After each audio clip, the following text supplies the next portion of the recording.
When nothing else works, This Charles Schwab had a mill manager whose people weren't producing their quota of work. "How is it," Schwab asked him, "that a manager as capable as you can make this mill turn out what it should?" "I don't know," the manager replied. "I've coaxed the men, I've pushed them, I've sworn and cussed, I've threatened them with damnation and being fired. But nothing works. They just won't produce." This conversation took place at the end of the day, just before the night shift came on. Schwab asked the manager for a piece of chalk, then, turning to the nearest man, asked, "How many heats did your shift make today?" "6." Without another word, Schwab chalked a big figure 6 on the floor, and walked away. When the night shift came in, they saw the 6 and asked what it meant. "The big boss was in here today," the day people said. "He asked us how many heats we made, and we told him 6. He chalked it down on the floor." The next morning Schwab walked through the mill again. The night shift had rubbed out 6 and replaced it with a big 7. When the day shift reported for work the next morning, they saw a big 7 chalked on the floor. So the night shift thought they were better than the day shift, did they? Well, they would show the night shift a thing or two. The crew pitched in with enthusiasm, and when they quit that night, they left behind them an enormous, swaggering tin. Things were stepping up. Shortly this mill, which had been lagging way behind in production, was turning out more work than any other mill in the plant. The principle?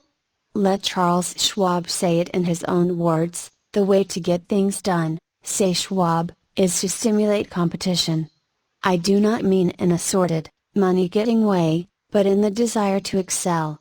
The desire to excel. The challenge. Throwing down the gauntlet. An infallible way of appealing to people of spirit.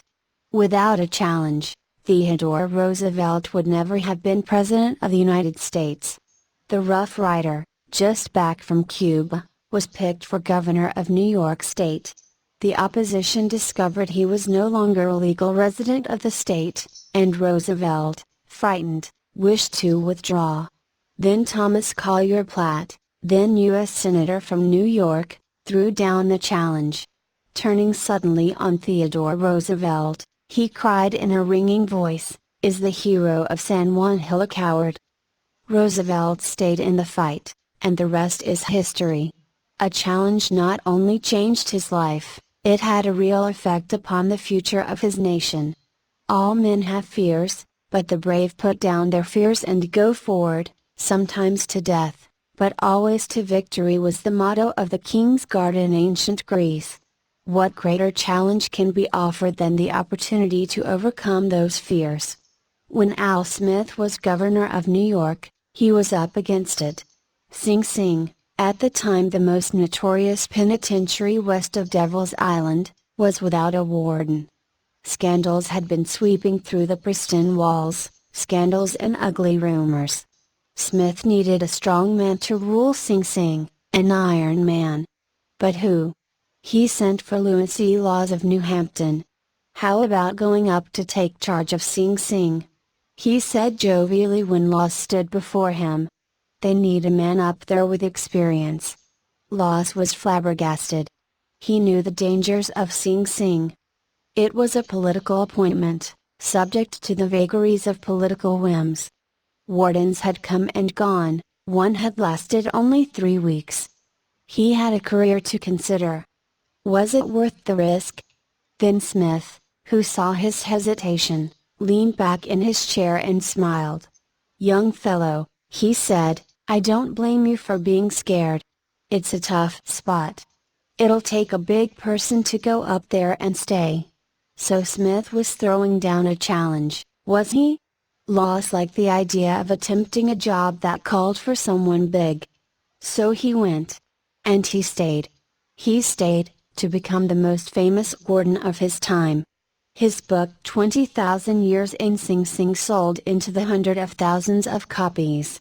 His broadcasts on the air and his stories of prison life have inspired dozens of movies. His humanizing of criminals wrought miracles in the way of prison reform. "I have never found," said Harvey S. Firestone, founder of the great Firestone Tire and Rubber Company, "that pay and pay alone would either bring together or hold good people. I think it was the game itself." Frederick Herzberg, one of the great behavioral scientists, concurred. He studied in depth the work attitudes of thousands of people ranging from factory workers to senior executives. What do you think he found to be the most motivating factor, the one facet of the jobs that was most stimulating? Money? Good working conditions? Fringe benefits? No, not any of those. The one major factor that motivated people was the work itself. If the work was exciting and interesting, the worker looked forward to doing it and was motivated to do a good job. That is what every successful person loves: the game. The chance for self-expression. The chance to prove his or her worth, to excel, to win. That is what makes foot races and hog calling and pie-eating contests. The desire to excel. The desire for a feeling of importance. Principle 12, throw down a challenge in a nutshell. Win people to your way of thinking. Principle 1, the only way to get the best of an argument is to avoid it. Principle 2, show respect for the other person's opinions. Never say, "You're wrong." Principle 3, if you are wrong, admit it quickly and emphatically. Principle 4, begin in a friendly way. Principle 5, get the other person saying yes, yes immediately. Principle 6, let the other person do a great deal of the talking. Principle 7, let the other person feel that the idea is his or hers. Principle 8, try honestly to see things from the other person's point of view. Principle 9, be sympathetic with the other person's ideas and desires. Principle 10, appeal to the nobler motives. Principle 11, dramatize your ideas. Principle 12, throw down a challenge.